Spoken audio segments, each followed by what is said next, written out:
we can all agree that riots are bad, right? Well, actually, no, we can't because the left won't condemn their own riots. But they hate it when, on occasion, people associated with the right step out of line, break the law, and riot. And that occurred with some percentage of what was otherwise, you could say, a mostly peaceful protest on January 6th.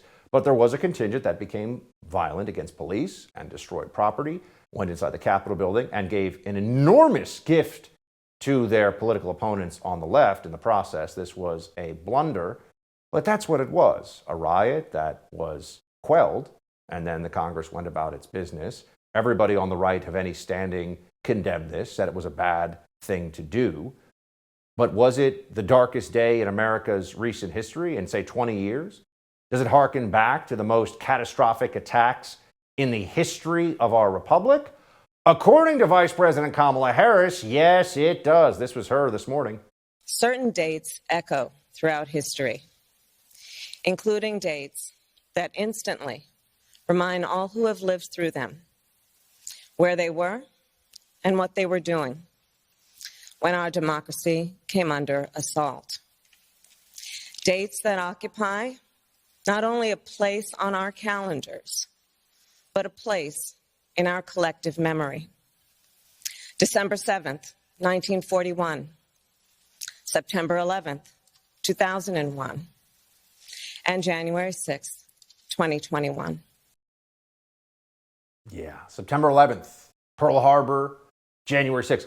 2,400 plus Americans were killed by Imperial Japan in a sneak attack as part of their alliance with Nazi Germany as they were trying to take over the world and have us all descend into totalitarianism and fascism and the genocidal mania of the Nazi regime controlling the entire Western world in the process. That's what we faced then. QAnon shaman and some other people who, yes, should not have been in the Capitol, but many of them were taking selfies. Many of them stayed within the boundaries of the velvet rope line in the statuary hall. That is not the same thing. They're not allowed to get away with saying these are the same degree and level of crimes. Jaywalking is not first-degree murder. You can say they're both criminal acts, but they are not comparable. And to say that what happened on January 6th is in any way comparable to 9/11, where almost 3,000 Americans were murdered in a terror attack.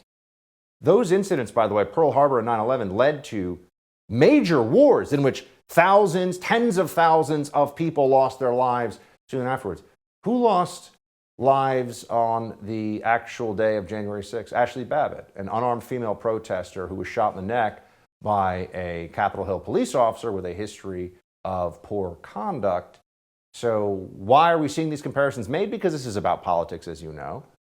And this is about Joe Biden making sure that people don't think they're allowed to, it's socially acceptable to speak out in favor of, say, Donald Trump running again, or to think that it's okay to be a part of the Republican Party, really.